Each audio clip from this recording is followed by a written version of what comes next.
რა ქართულენოვანი ვიდეო ეპიზოდების სერია საქართველოში პროექტებისა და პროდუქტების მართვის გამოცდილების შესახებ სად ტრადიციულად პოდკასტ ზონის სივრცეში როდის ივნისის ეპიზოდში აი ივნისი კალენდარი რო ამბობს ივნისიაო და მთლად რო არ არის ივნისი ეგ ამბავია და ყველაზე მნიშვნელოვანი კითხვა დღეისთვის ვინ დღევანდელი ჩვენი სტუმარი გამორჩეული ადამიანი და თქვენ მიხვდებით რატომ გავაკეთე მაინც და მაინც ესეთი შესავალი ილია რევია ჩვენ სტუდიაში გამარჯობა ილია უღრმესი მადლობა რომ იპოვეთ დრო და მოხვედით ჩვენთან დილამშვიდობის მარია და დიდი მადლობა დაპატიჟებს ილია, მოკლედ, ეხლა ჩვენთვის არის აი გადაჭარბების გარეშე ძალიან დიდი პატივი აუდიტორიისთვის, რომელიც დაინტერესებულია პროექტების მართვით, პროდუქტების მართვით და მე ჯერ ზუსტად არ ვიცი, რას დავარქმევ ჩვენს ეპიზოდს. მაგრამ აი ეს პირველი რაც თავში აზრად მომდის, არის CEO პროექტების მართვის ფესვებით. იმიტომ რომ შენი კარიერა ძალიან მჭიდროდ იყო დაკავშირებული პროექტების მართვასთან, არის დღესაც დარწმუნებული ვარ და სხვადასხვა პერსპექტივიდან შეგიხედია ამ სამყაროსთვის. და მე უნდა ვისარგებლო ამ შესაძლებლობით, რომ აი პირდაპირ გადმოვხტე და ესა ხოცა ის სკოლაში გვასწავლეს, რომ ჯერ მწარე ჭამეო და კენწეროში გატკბილდებისო და აი მწარით მინდა დავიწყო. ტრადიციულად არ შვები ხოლმე მაგას, მაგრამ რატოღაც აქ გადავწყვიტე ესე დაგვეწყო, რომ აი ყველაზე ძვირად ღირებული, შენ მაინც CEO-ს თვალი გაქვს და უყურებ, ხო? აი რაღაცა ფინანსებსაც, იმასაც ყველაფერს, მათემატიკური ბექგრაუნდი გაქვს. ყველაზე ძვირად ღირებული შეცდომა პროექტების მართვაში ზოგადად, რაც შენს კარიერაში გინახავს, რა ყოფილა? აი, შემოვარდი პირდაპირ ესეთი კითხვით. დილა ადრიან. მართლა მწარე კითხვა არის და მწარეს. ორ პერსპექტივას გავშლი თუ შეიძლება აქ. ერთი პირველი ორგანიზაციისთვის ყველაზე ძვირად ღირებული რა არის და ეს არ იცვლება, ვფიქრობ, არც პრაქტიკაში და არც სხვაგანაც რო იკითხავ, როცა არ იცი რა გინდა და მაინც იწყებ. თავარია დავიწყეთ, ხო? ხო, თავარია დავიწყეთ. მოდი ვაჩვენოთ აქტივობა. ბოლომდე არ შევისწავლოთ, ანუ შინაარსი რეალურად და სკოპი როცა არ გესმის, ამოცანა, მიზანი ბოლომდე თუ არ არის ჩამოყალიბებული და ორგანიზაცია მაინც იწყებს რაღაცის კეთებას. ფაფხურს. დავარქვათ ამას ფაფხური, ან დავარქვათ ამას ზედმეტი თავდაჯერებულობა, შეიძლება რომ აი, იცი, ყავს გუნდი, გვაქვს ფული, რაღაცა საინტერესო რამის შესახებ გავიგეთ და მოდი გავაკეთოთ რა. და საბოლოო ჯამში შეიძლება იქცეს რაღაც კიდე რატო უფრო ძვირდება, ხო? ეს რაც მინახავს არის რომ რომ დაიწყებ ამაში რესურსს რო ჩაასხავ და მერე გენანება. ამაგი. კი. ამაგი გენანება. გენანება ამაგი და ამატებენ და ამატებენ. და ამას მერე უკვე ჩაძირული ფულის და ჩაძირული ასე რომ ვთქვათ ინვესტიციის ამბავში მოდი კიდე დავამატოთ ეგ რამე გამოვიდეს. ამ დროს ეგ რამე გამოვიდეს ხშირად არ გამოდის რაღაც გაუგებარი. ამოცანა იცვლება თუ თავიდან არ იცი მიზანი რა იყო. შედეგად ვადა გეზრდება, ბიუჯეტი გეზრდება, გუნდი დემოტივირდება და მოკლედ გვირაბის ბოლოს შუქი როდის გამოჩნდება, მაგის იმედად კი ხარ ორგანიზაცია, მაგრამ ვაი რომ შეიძლება არ გამოჩნდეს არაფერი. ეს ალბათ აი კომპანიის პერსპექტივიდან რო შევხედო და ორგანიზაციული პერსპექტივიდან ყველაზე ძვირი რამე რაც მინახავს.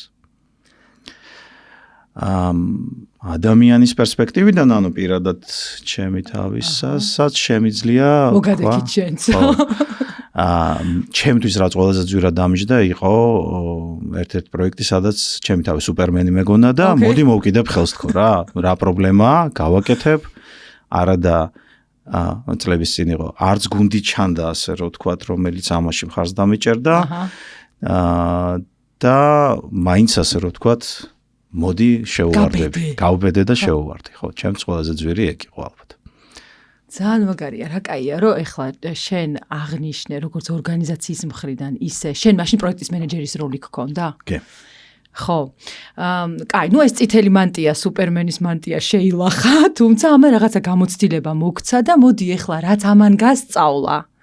იმას ჩაუღრმავდეთ, რომ დღეს უკვე შენ CEO-ს პერსპექტივიდან მართავ სტრატეგიას, მართავ პორტფელს, ინიციატივებისა, ზოგი გაპროექტებული, ზოგი ჯერ იდეის დონეზე, ხო? და აქ უკვე გიწევს უფრო გააზრებულად ამ წარეgaკვეთილების შემდეგ, გააკეთო არჩევანი, რაში ჩაასხა, მოკლედ ინვესტიცია, როგორც შენ აღნიშნე. რა გეხმარება დღეს? ანუ თითქოს ვერ ვიტყვით, რომ არ უნდა იყოს საკმარისად გაბედული, არ უნდა იყოს რისკიანი, ინოვაციური ექსპერიმენტები ცუდია და ასე შემდეგ, არ მგონია, რომ შენ ამას იზიარებდე, მაგრამ რაღაც ალბათ არის საყრდენები, ან რაც შეიძლება რომ რჩევის სახითაც გაგვიზიარო, რაც შენ ამ საინვესტიციო პორტფელის გადაწყვეტილებებში მოკლედ გეხმარება. მე ვფიქრობ, ყველაფერი საბოლოო ჯამში ხა ბუნებრივია ძალიან ისეთ რამას. შეიძლება ანაბანას ვიტყვი, მაგრამ სტრატეგიასთან არის გადასაბმელი, ხო? ნებისმიერი პროექტი, რომელსაც მოგიდებ ხელს, კარგად უნდა შეაფასო ეს რეალურად ეხმარება ორგანიზაციას იმ დიადი მიზნების მიღწევაში, რომელიც მას აქვს. და ანაბანა, ყველამ ვიცით ეგა. მაგრამ საქმე რაში არის? სტრატეგია რა არის თვითონ ეგ თუ გაქვს გათავისებული, ხო? შენ მხოლოდ კი არა, არამედ მთელ ორგანიზაციას. და მართლა აქეთ მივდივართ თუ არა, ანუ აი მაგალითად გზა დავისახეთ, მოდი ახლა გადავარ რაღაც მეტაფორებში, რომ ევერესტზე უნდა ავიდეთ და ამ დროს რაღაცა მუდმივად გიჩნდება ორგანიზაციის დონეზე, დიდი ორგანიზაციის დონეზე განსაკუთრებით იდეები, რომ მოდი ევერესტის გარდა კიდევ რამე სხვა დავლაშქროთ, მოდი მარიანის გულში ჩავიდეთ, შევიაროთ, შევისეირნოთ, ხომაგრები ვართ, რესურსი გვაქვს, ესეც საინტერესოა, ესეც საინტერესოა. და ეს ექსპერიმენტები შეგვიძლია ძალიან ბევრი ვაკეთოთ. მართალს ამბობ, უნდა გაბედო და უნდა სცადო. მაგრამ აი ეს სტრატეგიული ფოკუსი ძალიან მნიშვნელოვანი არის, რეალურად სად მიდიხარ. ძალიან კარგად უნდა გქონდეს დასახული, გააზრებული და როგორ გითხრა, გულით გაგებული. პირობითად მე თუ მინდა გავხდე მოდი ახლა არ ვიტყვი რაღაც ორგანიზაციაზე და ამ შემდეგ არც ერთზე სადაც მიმუშავე, იმიტომ რომ არ იქნება სწორი ახლა მაინც და იცის ხახმა ინტერნეტში მოიძებნება სად გიმუშავოთ. მე თუ მინდა რაღაც მარსზე ჩავფრინდე, ხო? ყველაფერს უნდა ვაკეთებდე სწორედ ამ მიზნისთვის. ყველა პროექტს, რომელსაც დავიწყებ ინიციატივას, რომელსაც დააფინანსებ, თუ გუნდს, რომელსაც ჩართავ, ყველასთვის ეს უნდა იყოს ცალსხა და გასაგები. აქეთ მივდივართ. რომ მარსი არის აღქმული ქვეყანა. ჩვენი აღქმული ქვეყანა, ჩვენი ეს North Star, რასაც ამბობენ და ყველაფერი სხვა შეიძლება იყოს საინტერესო. შეიძლება იყოს საინტერესო სხვა პერსპექტივებიდან, რაღაც კონკრეტული ადამიანების, კონკრეტული დეპარტამენტების გარე რაღაცა საბაზრო ცვლილებებიდან გამომდინარე, მაგრამ რამდენად კრიტიკულია მარსზე მოსახვედრად. აი ეს უკვე სხვა მომენტია. კარგად უნდა გავარჩიოთ. მით უმეტეს პრიორიტეტები ყოველთვის არის რაღაცა შეზღუდული რესურსის ფარგლებში. ულევი ფული, ულევი დრო, ნერვები და რესურსი ადამიანური არავის არ აქვს და ამას აქვს ძალიან დიდი მნიშვნელობა, რომ სადღაც რაღაცებზე თქვა არა, დისციპლინირებულად, ესეც სტრატეგია არის, არას თქმა და გადაწყვეტილება და სადღაც თქვა კი დღეს, კი ოღონდ ხვალ და კი ოღონდ მოდი რა, ერთ სამ თვეში კიდევ ერთხელ გადავხედოთ, რამდენად კრიტიკული იქნება ეს, ხო? მე რა მეხმარება ამ გადაწყვეტილებში, ნუ პირველ რიგში ახლა სტრატეგია ვთქვით. მეორე ბუნებრივია ფინანსური ამონაკები, ხო? ახლა კომერციულ ორგანიზაციაში თუ ხარ, კარგად უნდა აფასებდე. ეს რას მოუტანს აქციონერს, რას მოუტანს ორგანიზაციას, შენი ღირებულება ამითი გაიზრდება, შემცირდება და ასე შემდეგ. ანუ ამას უნდა უყურებდე. ესეც ძალიან მნიშვნელოვანი პრიორიტეტია. მაგრამ კაცი ჭამია რეჟიმში რო არ გადახვიდე და მხოლოდ ფულზე რო არ იფიქრო. კი, და თან ყველაფერი ფულით იზომება, შენ გჯერა რომ იზომება? არა. თლად ვერ, ხო? არა. იზომება როგორ, მოდი ესე ვთქვათ, მათემატიკურად შეგიძლია გაზომო, ხო? ანუ ფინანსურად შეგიძლია ყველაფერი დაითვალო, მაგრამ ეს შეგიძლია ყველაფერი დაითვალო რის ხარჯზე და გიღირს თუ არა, გადაწყვეტილების მიღებისთვის რამდენად მნიშვნელოვანია, აი ეს მეორე მომენტი არის, იმიტომ რომ შეიძლება ამან მოგიტანოს რაღაც მოგება, მაგრამ სამაგიეროდ სხვა რაღაცები გაგიფუჭოს, ან არც თუ ისე დიდი სარგებელი მოგიტანოს, ხო? ამიტომ კი, გაზომავ, მაგრამ გადაწყვეტილების მიღებაში მიიღებ თუ არა ამას როგორც მნიშვნელოვან ფაქტორს, ეს უკვე სხვა მომენტია. მე ბუნებრივია, ახლა უკვე შენი ორგანიზაციული პრიორიტეტი რა არის? რას გინდა მიაღწიო? ეს შეიძლება იყოს ბაზრის წილის ზრდა და მაშინ ისეთი პროექტი უნდა დაინვესტირო, რომელიც ამას მიგაღწევინებს.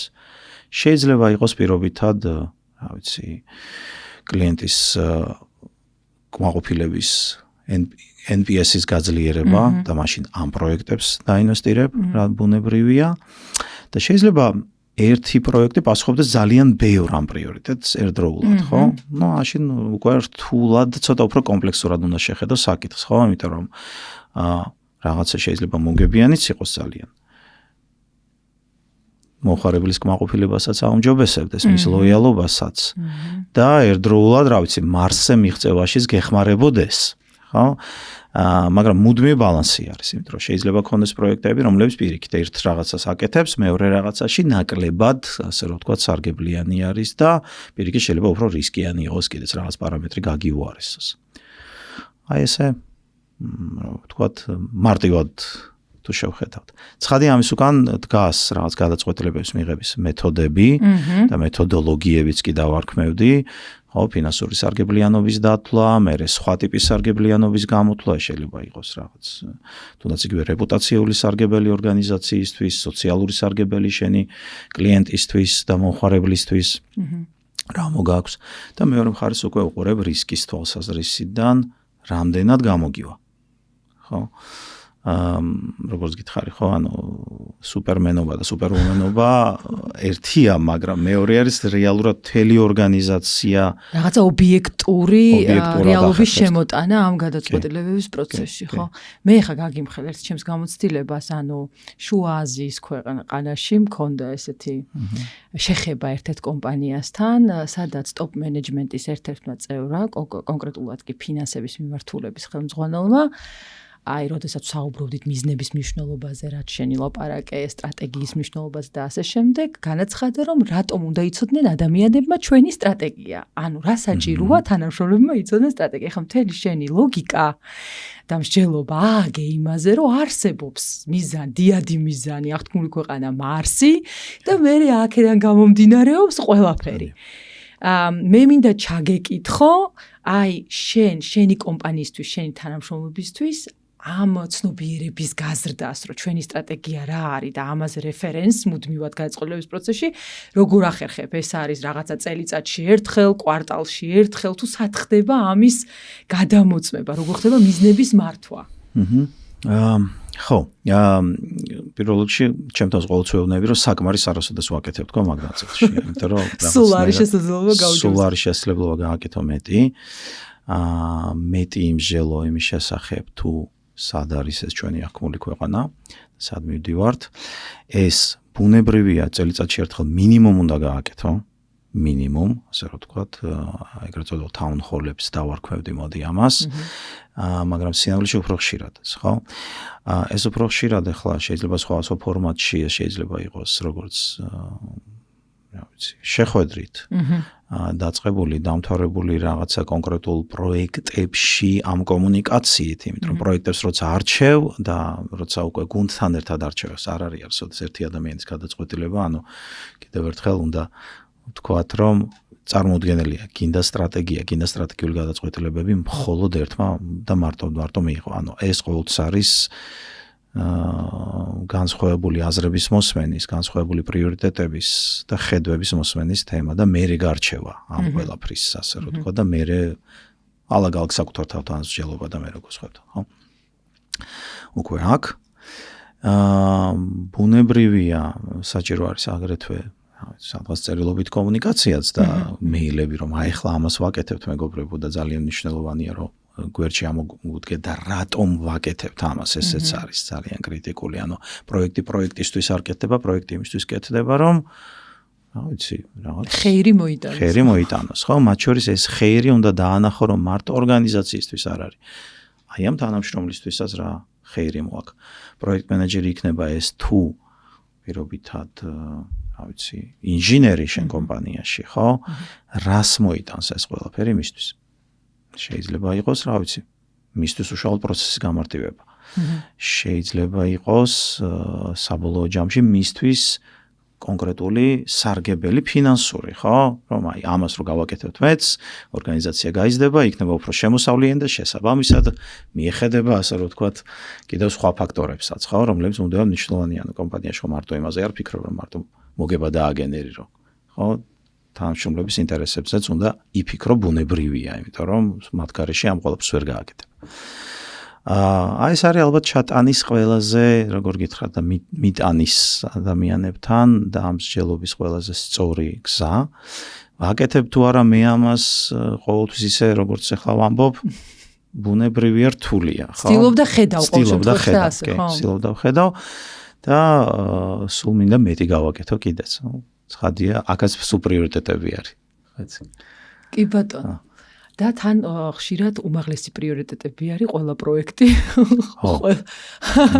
ანუ ადამიანების იმიდან, როგორ კომუნიკაციიდან, ვინც შენს კართან მოდის და ამბობს, რომ მოგვეცი ფული ამისთვის, დაგვისპონსოროთ ესა და ეს ინიციატივა, ყოველთვის უმაღლესი პრიორიტეტია, მაგრამ შენ აქ შემოგაქვს ეს ობიექტური რეალობა, რომ უმაღლეს პრიორიტეტებს შორის ეს სიტუაცია მართო პრიორიტეტიზაციის, ხო? ხო, თუ ყველაფერი უმაღლესი პრიორიტეტია, ჩემი პასუხი არის, რომ ალბათ არაფერი არაა პრიორიტეტი. შეუძლებელი არის ყველაფერი იყოს კრიტიკული.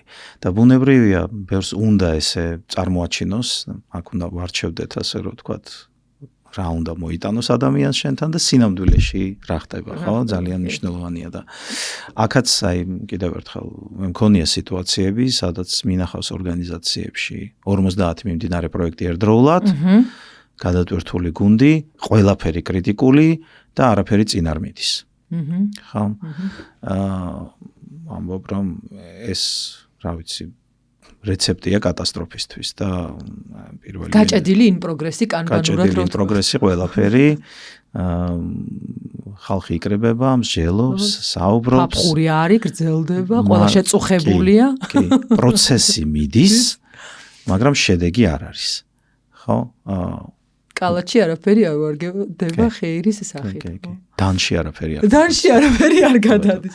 ხო, ეს არ გვინდა. ანუ ამაზე ორი აზრი არ არის, თუ ესეთ სიტუაციას ხედავ როგორც პროექტ მენეჯერი, ლიდერი, CEO, აუცილებლად პირველ რიგში რაღაც დონეზე უნდა თქვა, კი, მაგრამ საით მივდივართ, ანუ მოდი, პროცესისთვის და იმიტომ მუშაობთ, რომ იმუშაოთ, იმიტომ მუშაობთ, რომ შედეგი დაიდოს. ნუ დანი რაღაცა მოხდეს, ხო? კი ბატონო, ახლა მე შენ ამას რო ყვებოდი, უცებ ამომიტივტივ და ერთ-ერთ კომპანიაში ჩემი გამოცდილება, სადაც ცალკე პროექტი იყო სტრატეგიული ხასიათის, რომელიც ამბობდა შემდეგ რამეს. აი რაც პროექტები გვაქვს და რაც პროდუქტები და სერვისები გვაქვს, იმის 80% რო გაუქმდეს, მაგის პროექტი გავაკეთოთ. ანუ გავაკეთოთ ის პროექტი, რომ შევამციროთ ჩვენი ფოკუსის არეალი და ეს in progress-ში ჩაყრილი უამრავი მოდული საქმე თუ ახალი ინიციატივა თუ რაც არის გააზრებულად დავემშვიდობოთ და ჩვენი ფოკუსი შევავიწროოთ. ეხლა შენ მანტია ახსენე რა ეს სუპერმენის და ეხლა მინდა რომ პროექტის მენეჯერის მანტია შემოგასხა, რომელსაც უწევს დედლაინისა და აი ხეირიანი რამის გამოყვანას შორის ბალანსის პოვნა და დრო ნიშნულოვანი ფაქტორია. მე ეხლა agile მიდგომის დიდი თაყვანისმცემელი ვარ და ვიცი რომ ეს მიდგომა საშუალებას მაძლევს რომ არათუ დედლაინი არ მქონდეს, მაგრამ სულ მქონდეს იმის მოქნილობა, რომ დაუსვა ჩემ თავს კითხვა, რომ ვაგრძელებ ხეირის გენერირებას თუ ანუ მოკლედ დედლაინი არ არის მთავარი ამომავალი სამსჯელო წერტილი. აი შენ გამოცდილებაში რა მუშაობს მან დრო თან დროობდეს და თან ხეირი არ გავიწყდებოდეს და პროექტის მენეჯერი არ გახდეს დედლაინის მსხვერპლი, რომ მის კომუნიკაციაში და ხშირად დავკვირები ვარ, არის ხოლმე რომ ვერ მოვასწრებთ, ანუ დედლაინი გვაქვს, მაშინ ეს არ გავაკეთოთ და თითქოს აი ამ არ გავაკეთოთში და ამ რაღაც კომპრომისებში მიზანი არ არის ხოლმე მთავარი ამომავალი წერტილი კომუნიკაციაში, რომ იცით, ჩვენ ხო ეს გვინდა ეხა და MVP-ს ვშვებით და რაც გვინდა, ანუ ამის გართულება და დრო არის როგორც შემდეგი თანმდევი ფაქტორი რა. აი შენც თუ შეგიმჩნევია მსგავსი ცდუნებები დედლაინის მსხვერპლად ყოფნის და როგორც ლიდერი, როგორ ქმნი იმ გარემოს, რომ ეს არ მოხდეს და ხეირი დადგეს პირველ ფაქტორად რა. თული კითხვაა ძალიან, იმიტომ რომ ეს ან ახსარება უნდა თქვა, რომ თვად ეგრე არ გამოდის, ხო? ყოველთვის ესე არ გამოვა. ანუ ეგ იქნება ჩემი ასე ვთქვათ, მოკლე და გულწრფელი პასუხი და ეხლა მოდი გავშალოთ.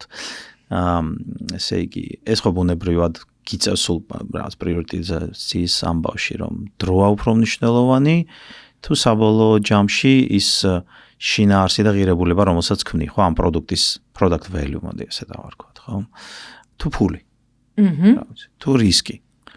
თუ დამკვეთის საბოლოო ჯამში მოდი დავარქვათ ბედნიერება, კმაყოფილება, იმიტომ რომ ცოტა სუბიექტურია ყოველთვის ეს, მუდმივი ბალანსის ამბავია.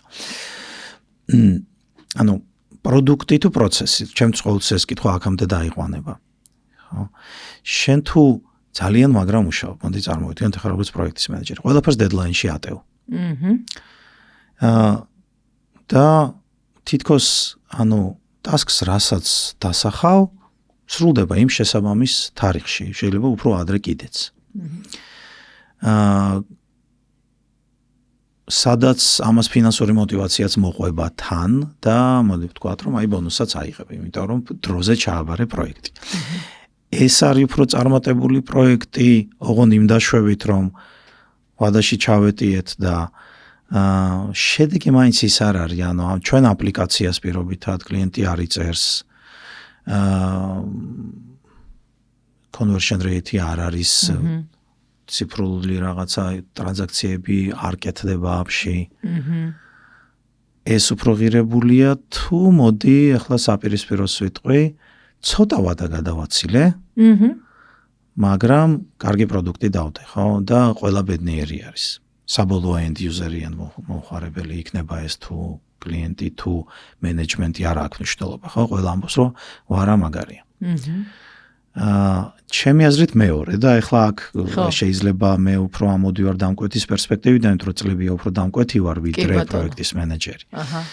მაგრამ ახლა რატო ვაკეთებ ამას და ესე?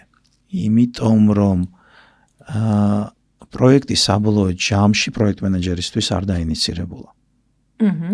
ანუ მაგმანტია არც ერთმა პროექტ მენეჯერმა არ უნდა მოისხას, რომ ჩემ გამო არის ეს ახლა ყველაფერი და იმიტომ რომ ეს დედლაინში უნდა ჩავატიო, აი ახლა მოდი ყველაფერს გავაკეთებ.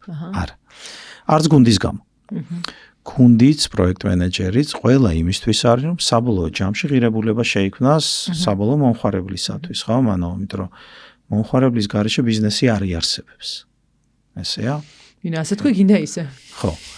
და ახლა კონდეს თუ გინდა ძალიან ესეთი რა ნამათრახევი გუნდი დედლაინში ჩატეული ყავდეს კი ბატონო არავინ არ უგზალავს ამას პროექტ მენეჯერს 1-2 მედალიც კი შეიმკო კი ბატონო პაგონებიც შეიძლება კონდეს მაგრამ თუ აქეთ არ გადმოითარგმნება ეს ყველაფერი ღირებულებაში მომხარებლისთვის თუ მომხარებელი რავი კონკურენტთან წავიდა ან შევიდა და რა ვიცი აპლიკაციის uninstall-ს დააჭირა ეგრევე თუ პირობითად აპზე ვამბობთ ძილობიანად დაგემშვიდობა და ეხა ქართულ ბაზარზე ვიცით რომ ზოგს ძილობიანადაც არ ხდება ძილობიანადაც არ აქვს ეს მომენტი და თუ ეხა რეგულირებულ ბიზნესში ხარ ეს შეიძლება კიდევ უფრო მკაცრ ასე რომ ვთქვათ სიტუაციაში გადაიზარდოს რომ რა ვიცი გიჩიულონ და მსგავსი რა ვიცი კაპიკია მაშინ ფასი მაგ დედლაინში ჩატევის რა მოდი ესე შევხედავ ცოტა რადიკალური რო ვიყო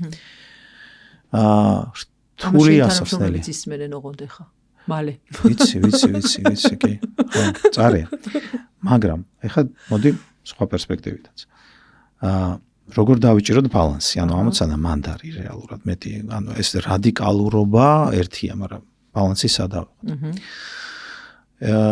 ეგ არის ვფიქრობ სწორედ აი მაგ პროექტ მენეჯერის ძირითადი ხელობას და ხელოვნებაც რა.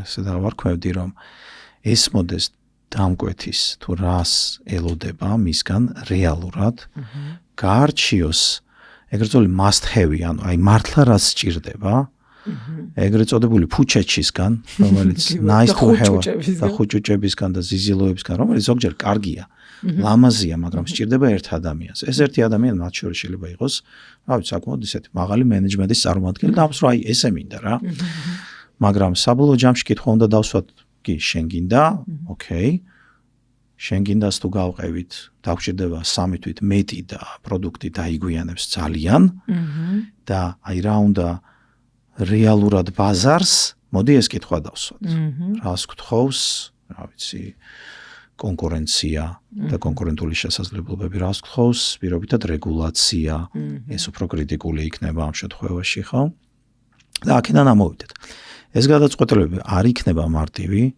არასოდეს არ ჩაივლის აი თლად ესე smoothly რომ მოდი რა არ გვექნება შეუთანხმებლობა ერთმანეთში ვიღაცა შეიძლება იწუწუნოს ვიღაცამ შეიძლება ცოტა სისხლის დაიღვაროს მოც სწორი გაგიხოთ არა ფიზიკურად საბოლოო ჯამში ამით იზრდები როგორც ორგანიზაცია აი სწორედ აი ჯანსაღი კონფლიქტი მოდი ამას დავარქვათ ხო პრიორიტეტებს შორის გადაწყვეტილებებს შორის რა უფრო კრიტიკულია რომ გაუშვათ დროზე თუ გაუშვათ უკეთესი ეგ არის ცხოვრება ანუ და ბიზნესი მაინც და მაინც მათემატიკურად 0-1 და პლუსი მინუსი არ მოხდება შენ პროფესიონალი მათემატიკოსი ხარ კი განათლებით მათემატიკოსი ნამდვილად ესე არ მოხდება შავი რო თქვა რომ ხა ყველა გადაწყვეტილება რომელიც მიგვიღია ცხოვრებაში და პროფესიულ ცხოვრებაში გულისხმობ იქნება სწორი არა მაგ ილუზია არ შეგვექნას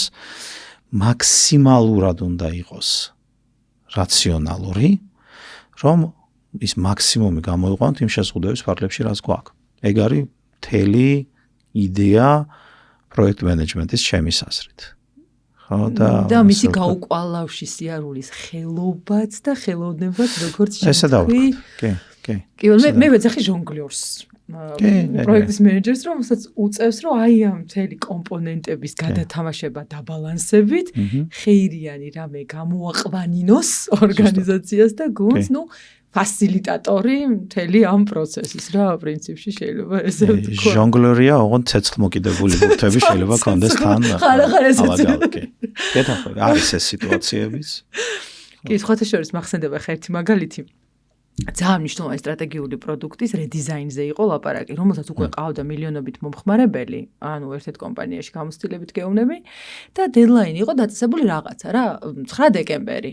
და ნუ მთელი დირექტორატი ყველა ელოდება ამ ამბავს და ნუ აი რისკების სესია ჩავატარეთ და ვნახეთ, რომ აი სერიოზული რისკები გვაქვს, რომ ჩვენ 9 დეკემბერს კი ტექნიკურად გავალთ, მაგრამ იქ მარკეტინგი არ არის მომზადებული, რაღაცა მთელი ამ ინფლუენსერები ამბები და ნუ მოკლედ არ გამოდის რა ეს ამბავი და 9 დეკემბრისთვის სერიოზულად რისკიანია და წარმოიდგინე რომ პროექტის მენეჯერი ამბობს რომ ვერ ვეტყვით ანუ ძალიან ისეთი ყიფე არის ასე ვთქვათ ეს დედლაინი რომ ვერ მივალთ ახლა დირექტორებთან და ვერ ვეტყვით რომ 9 დეკემბერი უნდა გადაიწიოს ამ ვადამ რა და არ დავხვდებით რომ ბეტა ტესტინგი არის გასაკეთებელი და თან მიზანი არის როგორი იცი ხალხი უკვე ყავს მომხმარებელი ამ რაღაცას და შენ უკეთებ გაუმჯობესებას ანუ რედიზაინს უკეთებ განა ვერ სარგებლობენ ამ ძალიან ბედნიერები არიან მაგრამ გინდა რომ რაღაც ხუჭუჭი შესძინა და კიდე უფრო ბედნიერები იყვნენ რა აი მიზანი რომელსაც არ აქვს ობიექტურად 9 დეკემბერი დედლაინად და 9 დეკემბერს ესეთი კოჭლი ვერსიით გასვლა, რომელიც გაუმჯობესებას ისახავდა მიზნად და შეიძლება არასტაბილურობა შექმნას. ან მაგას რო შევხედეთ, მივხვდით, რომ რეალურად აი დანაშაულია ერისა და სამშობლოს წინაშე, რომ არ გადაწიო ეგ დედლაინი. კი, ცოტა შეგწყვება, კი, ცოტას ვინანებთ, მაგრამ საბოლოოდ ბავშვი ეყოლება ამ ამბავს და იქნება ლამაზი. ხო, აი, ხო, ჭირს ხოლმე რა პროექტის მენეჯერს უჭირთ დასახელებ ძალიან დიდი პრესია არის და ძალიან დიდი ის არის სტრესია ამის კომუნიკაცია. ხო და როგორ უნდა მივიყვანოთ მაგამდე? გარი ახლა კითხვა. ნუ როგორ მე ზოგადად მომხრევარ ყოველთვის პირდაპირ თქმის. ასეთ სიტუაციებში რაც არ უნდა მნიშვნელოვანი როლი იყოს და გეჯდეს მეორე მხარეს რავი CEO იქნება თუ დამფუძნებელი თუ სამეთვალყურე საბჭო არ აქვს მნიშვნელობა თუ ინვესტორი ჯობია თქვა და რატომ რომ თუ მიუხედავად აი ამ მთელი შრომისა შედეგი დადგება ნეგატიური ეს ბევრად უფრო მწარე ასახსნელი იქნება საბოლოო ჯამში ვიდრე ის თუ ვაისა და ვუის შორის ახარ მაგრამ მაინც მოგიწევს არჩევანი იყავი ღია იყავი ტრანსპარენტული ნებისმიერ შემთხვევაში ეს უფრო დაფასდება პროფესიონალურ გარემოში ვიდრე იმისი რიდით ნეტა ეხლა რამე გადაბრუნებული სიტყვა არ მითხან თუ როგორ ვერ მოასწარით ეს და აბა სად იყავით და რაზე ფიქრობდით თქვენ და ასე შემდეგ მაგის შიშით რაღაცა მოდი ესე ვთქვათ გავატაროთ ხო საბოლოო ჯამში ეგ ყოველთვის უფრო ნეგატიურ შედეგს მოიტანს მსგავსი ქცევა ამბობ შენ როგორც CEO კი იმიტომ რომ მე ხო მაინც აღე სიმართლე არასოდეს არ დაიმალება მოდი ესე ვთქვათ არსად და თუ ეცადეთ შევფუთოთ და ისე გავიტანოთ ბაზარზე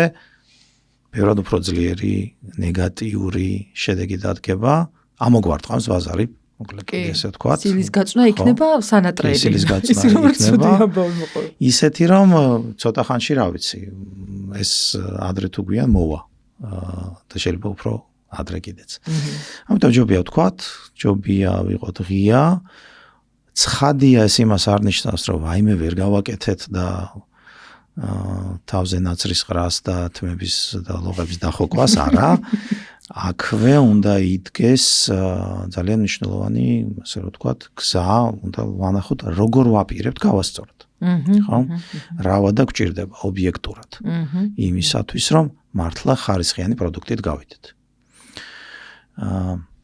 და ეს უკვე აიმვნებათ აღელვას რაღაცა კონსტრუქციულ კალაპოტში აქცევს და მე უკვე გნათდება გონება. ხო. ანუ საბოლოო მიზანი რა არის კვლავ რო ფიქრდები იმაზე რომ არის ღირებულების შეძენა და მოდი ასე ვთქვათ სიკეთის გაკეთება ორგანიზაციისთვის და არა ოღონდ დედლაინი. მან მე მგონი ეკითხვა არ უნდა ისმევოდეს მე.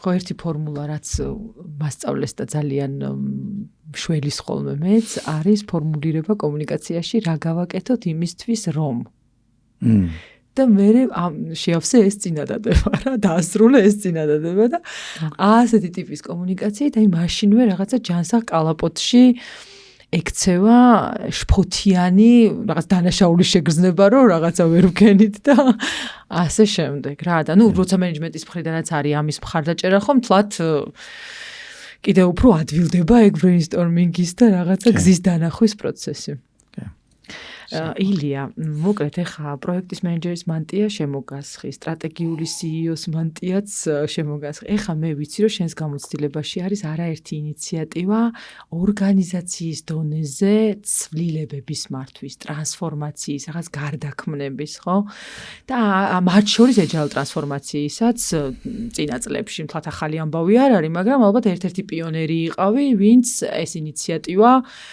პიონერი სხვათა შორის ერთ-ერთი პირველი PMP არის და კიდე მაგაზაც შევეხებით.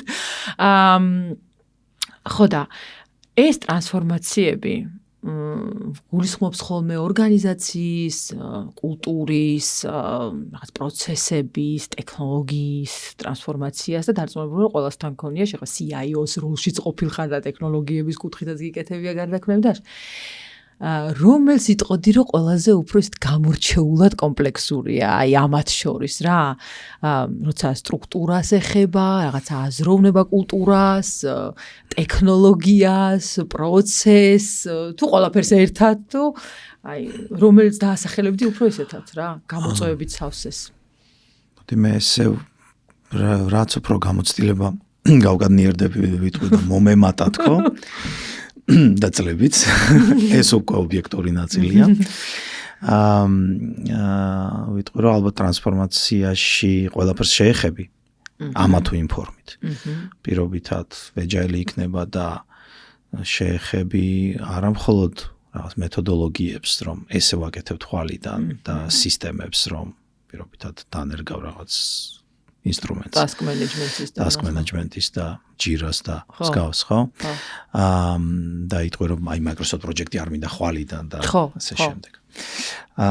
მაგრამ თან შეეხები უეჭველი ადამიანების როლებს.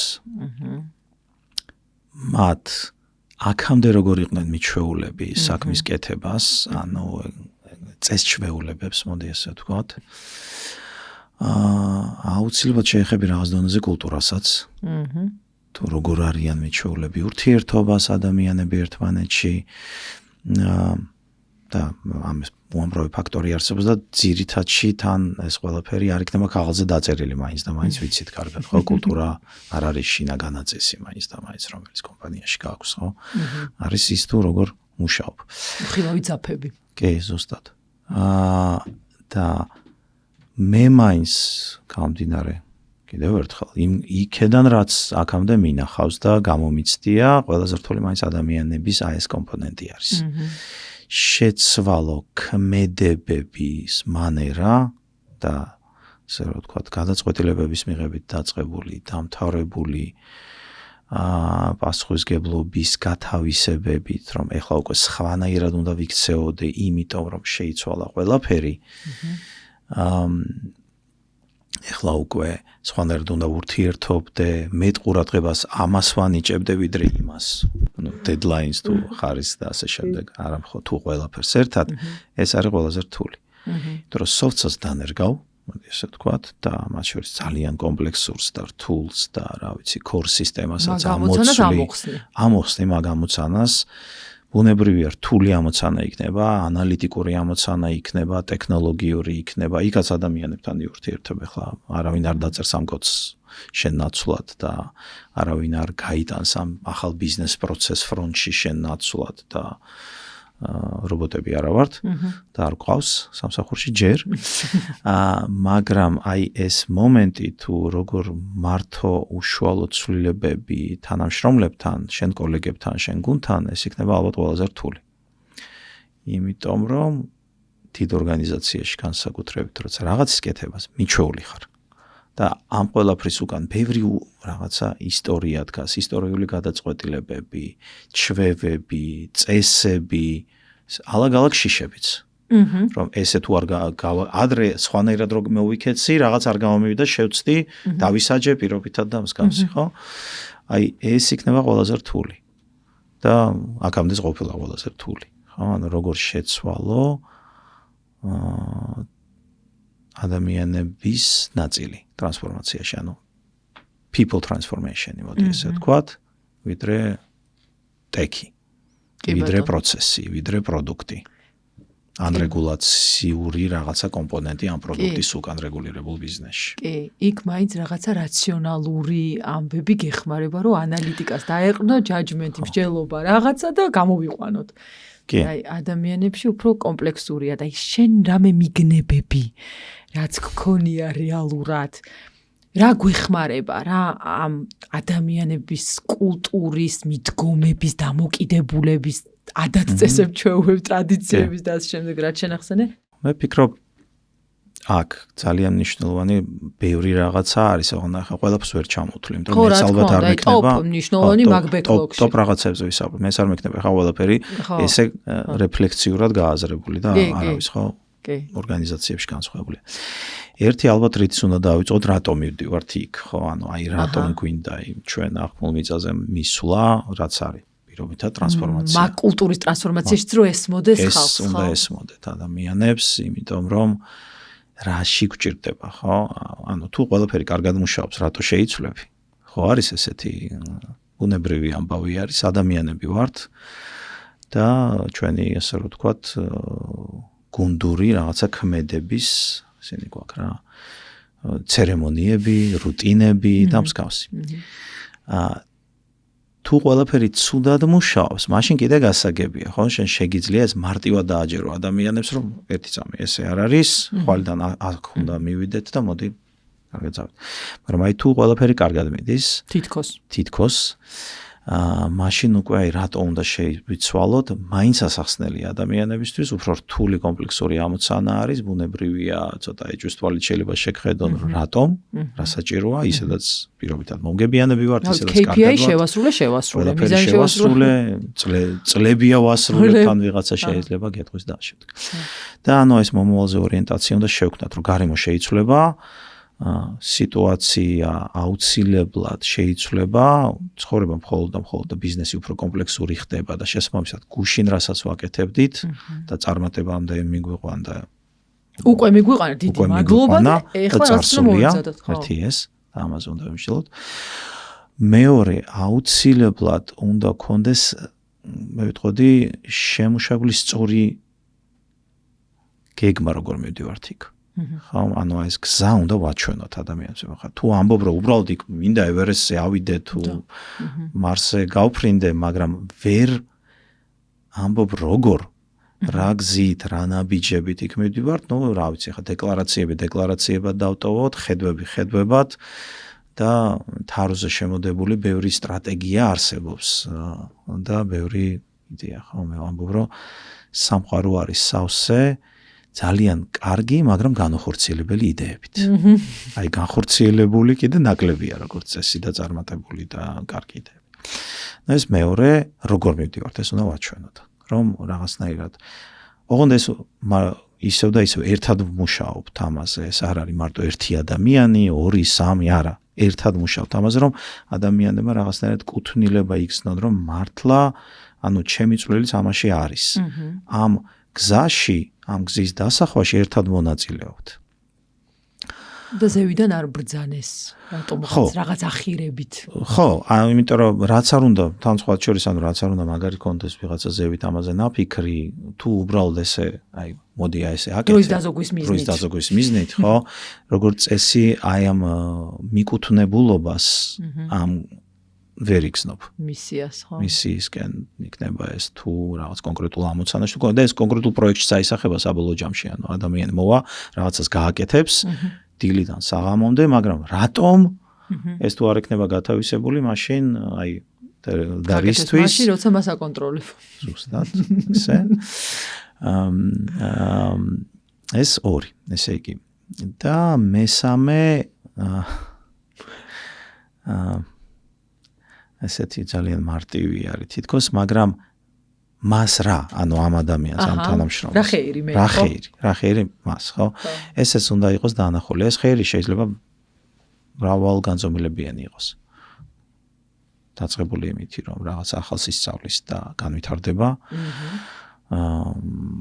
იმითი, რომ რა ვიცი, კარიერული წინსვლა შეიძლება იყოს აი ამ ძალიან მნიშვნელოვან ამბავში მონაწილეობის თუნდაც პრესტიჟი, ხა არის ადამიანები, რომელსაც ძალიან მნიშვნელოვანია, რომ შეიძლება რთულ პროექტში იმიტომ იყოს, რომ გამოვა ეს კვალიდატოვა და ასე შემდეგ.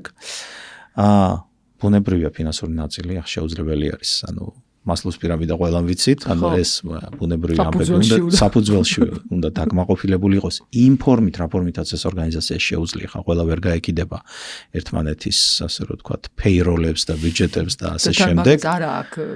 მაგას არა აქვს, თუ გაეკიდები ალბათ ადრე თუ გვიანი, ცუდად დამთავრდება და ამას დააკომპენსირებს სხვა კომპონენტებით, თუნდაც, ხო?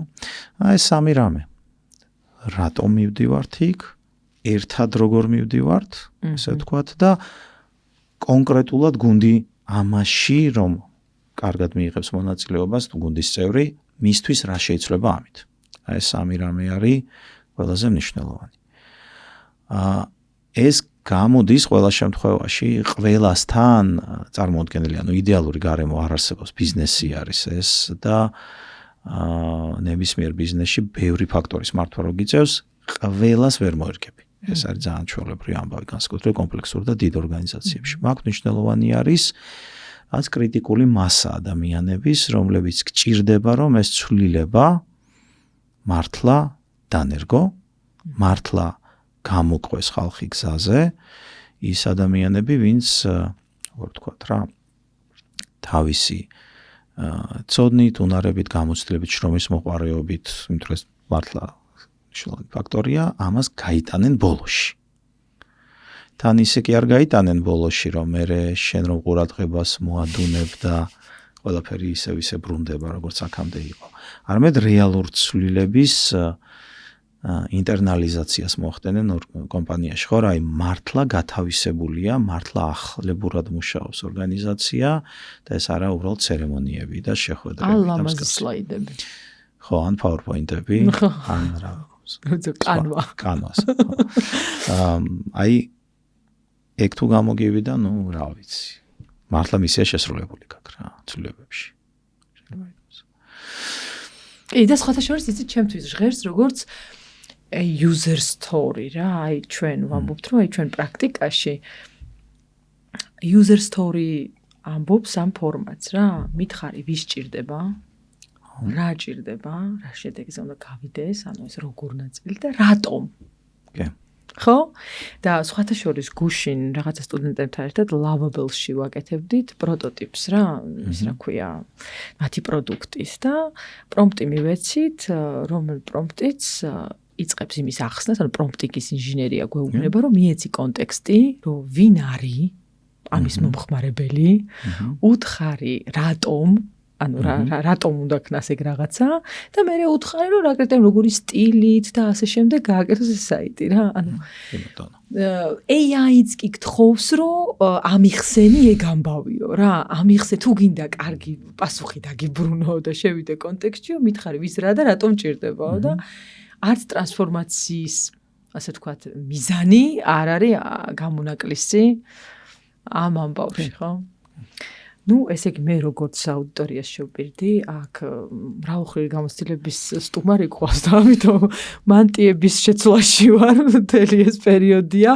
შენ მგონი რასად როდეშის ბლიცის ამბებიც გაქვს, თუ სუპერ ბლიცებიც მოგებული და თლაც სუპერ ბლიცი არ გამოგდის ცოტა უფრო ხანგრძლივი საუბარი, იმიტომ რომ მე უნდა ვისარგებლო ამ მომენტით და მათ შორის გკითხო, ეხა კიდე სხვა მანტიის გადმოსახედიდან, რომელსაც პროექტის მენეჯერების პროფესიული განვითარების ხელშეწყობა ქვია, რაშიც შენ საკუთარი მაგალითითაც გაქვს წვრილი შეტანილი და ზუსტად არ ვიცი, მაგრამ ესე ჩემი ინფორმაციით რაღაცა ერთ-ერთი პირველი ხარ, რომელმაც პროექტის მენეჯერის პროფესიისთვის პროფესიული საერთაშორისო სერტიფიცირება, ანუ PMP-ს რო ვეძახით, არ ვიცი, ათეულ პირველად ადამიანში ხარ ალბათ, ხო? ანუ მე საქართველოში ხარ, სოფლიოში არ არის. მე ყავსած მე-40.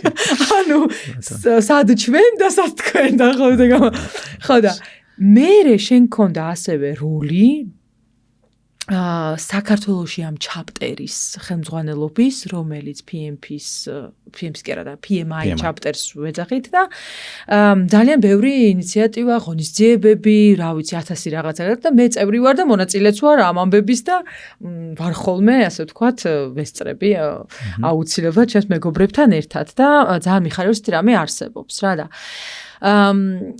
ახლოს ხარ ქურასთან და იყავი წლების განმავლობაში, რომელ ქურასაც ქვია, რა არის რელევანტური პროექტის მენეჯერებისთვის, დღეს აქ და ახლა, რისთვის უნდა იყვნენ მზად, AI მათ ცხოვრებაში რა როლს თამაშობს.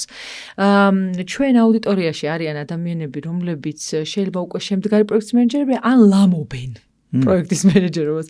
შესაბამისად, აი ეს პატარა რჩევა შენი მხრიდან, მოკლედ, რომ ასე ვთქვათ, ძალიან კონკრეტულად რო გკითხა, რა უნარებს ხედავ შენ პროექტის მენეჯერისთვის, თანამედროვე პროექტის მენეჯერისთვის, უკვე AI-ით აღჭურვილი პროექტის მენეჯერისთვის ძალიან მნიშვნელოვან უნარებად. და უნდა გვეშინოდეს თუ არა რამის ასე ვთქვათ რა ელიტ პროექტის მენეჯერებს ესეც რო ვთქვათ რა მე ვფიქრობ შიშის გარდა არაფრის არ უნდა გეშინოდეს ადამიანს ხო დანარჩენი ყველაფერი საში არაფერი არ არის ესე რო ვთქვათ ხო ესე იგი მოდი ცოტა შორიდან დავიწყებ მაშინ ესე იგი პირველ რიგში მე დავყოფ ესე რომ პროექტ მენეჯერს პროფესიული განვითარებისთვის გინდა ასე რომ ვთქვათ ლამობდეს გინდა უკვე რაღაცა კარიერის რაღაც მნიშვნელოვან ეტაპზე იყოს ხო პირობითად რა ვიცი ანდობდნენ კომპლექსურ იყოს და რაღაცა პროექტებს პროგრამებს პორტფელებს ანდობდნენ და ასე შემდეგ რამოდენიმე რამე არ შეიცვლება. ხო, ანუ მოდი ესე ვთქვათ, რომ აი რა იქნება ალბათ საფუძველი, რასაც AI-ც ვერ შეცვლის მნიშვნელოვნად. ეს არის კიდევ ერთხელ, აი მოდი ახლა როლს რო შევხედოთ, ხო, აქამდე როგორ ეგონათ პროექტ მენეჯერი და წლებია მართალია მე ვებძვი ამას, რო ვთქვათ, ხედავს, რომ რაღაცა ტასკები, ამოცანების მართვა, კონტროლი, მატრახით დევნა, დედლაინებზე და ასე შემდეგ და ასე შემდეგ. კი ბატონო, ბულდოზერით შეიძლება იყოს. ან ყველაფერში კი ეგრეთ წოდებული, რომ ეს ვიცით, რომ ეს სტარი წარმოდგენა არის ძალიან შეიძლება რაღაცა ძალიან პატარა პროექტებში კარიერის პირველ ნაბიჯებზე მსგავს რაღაცას სადაც არ გამორიცხავს ადამიანი, მაგრამ საბოლოო ჯამში ერთი არის თვითონ როლის ტრანსფორმაცია.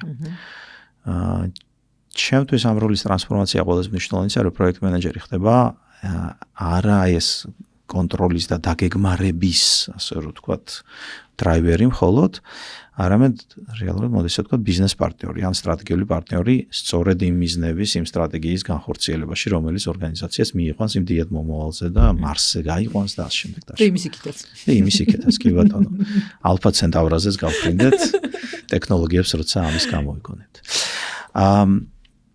ანუ თუ ამ პერსპექტივიდან შევხედავთ, რომ გრძელვადიანად უფრო აქეთ მივდივართ და ეს კიდევ ერთხელ ჩემი ხედვა შეიძლება სხვანაირად უყურებდეს და მაინც აი ამ რაღაცა მექანისტურ პროექტ მენეჯმენტს უყურებდეს, რომ დედლაინი, ვადა რაღაცა, რეპორტინგი და ასე შემდეგ და ასე.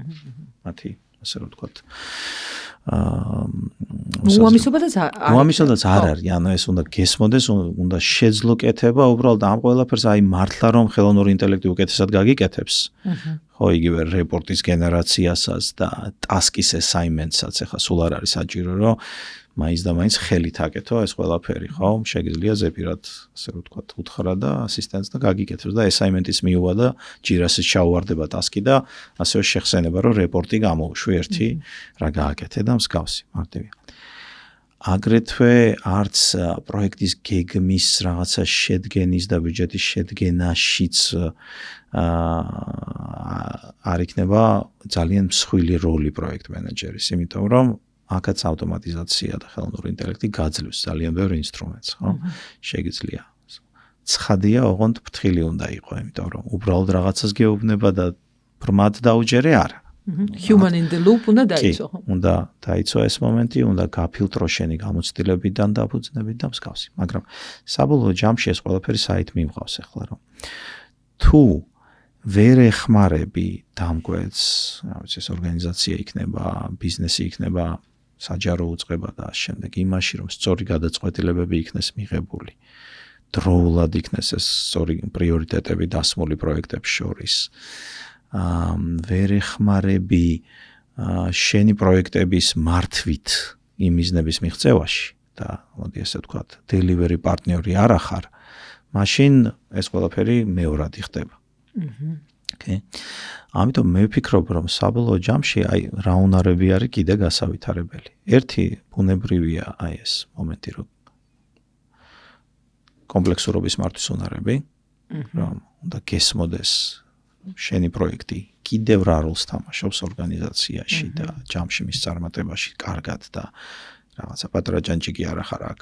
სინამდვილეში ძალიან მნიშვნელოვანი როლი გაქვს და შენი კოლეგები როგორ ურთიერთობენ ერთმანეთს და ურთიერთქმედებს ეს ყველაფერი ორგანიზაცია სისტემაა და ეს კარგად უნდა გესმოდეს.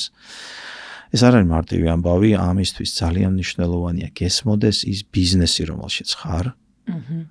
ხო და ეს ბიზნეს უნარები და ბიზნესის ცოდნა კრიტიკული არის ჩემი აზრით, რაც უფრო კომპლექსურ გარემოში ხარ, ვერ შემოიფარგლები იმით, რომ აი მე მხოლოდ IT პროექტის მართვა მესმის და ვიცი, ან მე მხოლოდ HR პროექტის მართვა მესმის და ვიცი.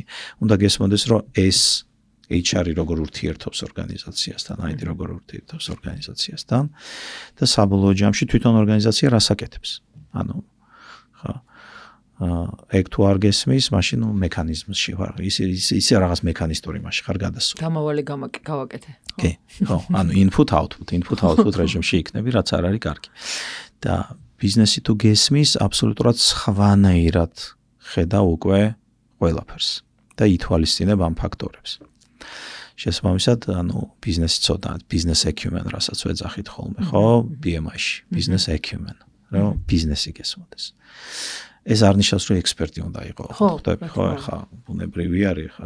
მაგრამ ვაშლს მსხვისგან უნდა არჩევდე. ძალიან კარგად მათ შორის ვაშლების სხვადასხვა ჯიშებსაც, თუ რა ვიცი, ნაირსახეობებსაც.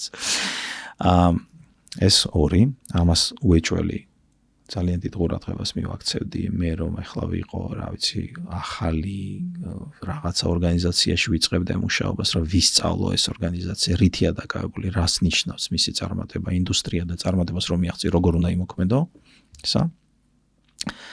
soft skill-ები, ამ ძალიან მნიშვნელოვანია და მე მაგალითად 10 წლეულების წინ ვერთ ჩემ რამდენი წელი გავიდა. უშვებდი აწეულები ცოტა არჩევია. უფრო მეგონა რომ პირიქით hard skill-ებია ყველაფერი და მე უკვე მივხვდი რომ კი hard skill-ები, middleware-ები, კრიტიკულია hard skill-ები და ცოდნები, მაგრამ soft-ი არის ძალიან მნიშვნელოვანი რომ სწორად იმუშაო და ეკომუნიცირო დამკვეთს sponsors, თანამშრომლებს, გუნდის წევრს, სხვა პროექტის მენეჯერს, გარე მხარეს, მართო ამინდი. stakeholders და ეს ხო, აი ზუსტად მართო ამინდი. ნუ ჩვენ არ გვწყალობს ახლა თბილისში, მაგრამ კი ბატონო. პროექტში მაინც რო გწყალობდეს ამინდი. ესა. და საბოლოო ჯამში ეს მოდი ესე დავარქვათ რა, სულ შორის როცა ვსწავლობდი PMI-ს, ამ PMP-ს იქ პირველი რაზეც მუდმივად იყო აქცენტი გაკეთებული integration management. და დღესაც არაფერი არ იცვლება ინტეგრაციულად უნდა უყურებდე საქმეს, მათ შორის არა მნიშვნელობა შენ ეგ შესყიდვების მართვაში ხარ ჩართული თუ HR გეგმის შედგენაში იქნება ეს თუ რა ვიცი ჯირაში ტასკების ესაინმენტში თუ top management-თან საუბარში რომ აი ეს პროექტი ეხლა რატომ ჩემი აზრით არ არის კრიტიკული დღეს დავიწყოთ და მოდი დაველოდოთ ჯერ იმ პროექტის განხორციელებას და ის სტრატეგიაში უფრო ასე რომ ვთქვათ სწრაფად მოიტანს შედეგს და მსგავსი და ფაქტიურად აი ამ დიდი სურათის დაანახვის ანალიტიკის და სინთეზის უნარებია ძალიან მნიშვნელოვანი. მარტივია? არა. ისევ ჟონგლიორობა შემოდის სცენაზე. ჟონგლიორობა შემოდის. სჭირდება ხშირად ოპერაციებიდან ამორთვა ამას, რომ შენ თუ მუდმივად რაღაც საქმის კეთებაში ხარ. ტასკებს არეგისტრირებ მაგალითად.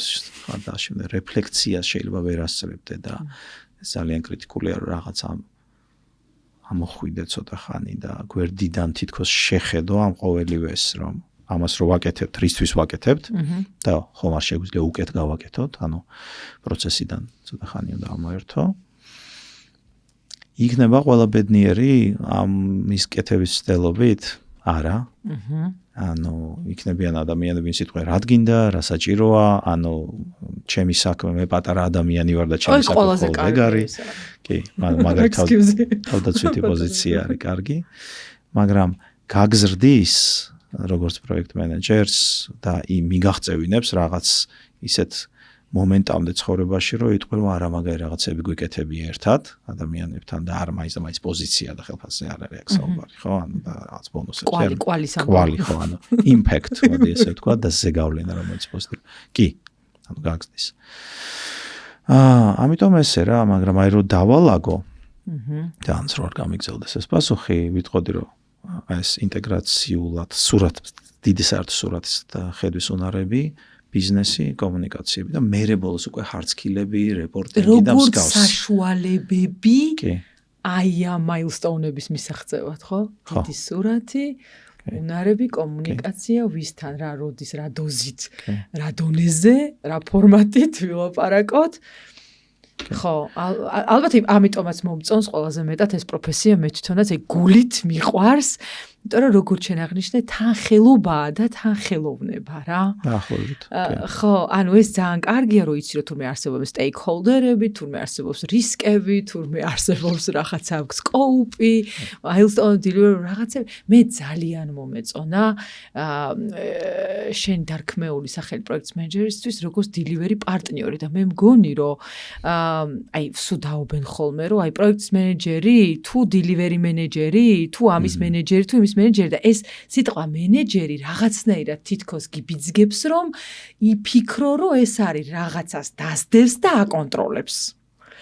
და მე მგონი სიტყვა მენეჯერს თუ ჩავანაცვლეთ delivery პარტნიორით რაღაცნაირად ეს სტიგმები მოიხსნება და ცოტა უფრო გაბედნიერდება სამყარო რა ესე მჯერამე და აი მომწონს მაგალითად HR ბიზნეს პარტნიორი არსებობს ესეთი გაგება ხო და რეალურად იმ ინიციატივების პროექტის მენეჯერია რომელიც ორგანიზაციას აკავშირებს ესეთ თემებთან ხო ჩემ წარმოდგენით და მგონი რომ delivery პარტნიორი არის არაჩვეულებრივი PMI-ს უნდა ვუთხრათ შეიტანოს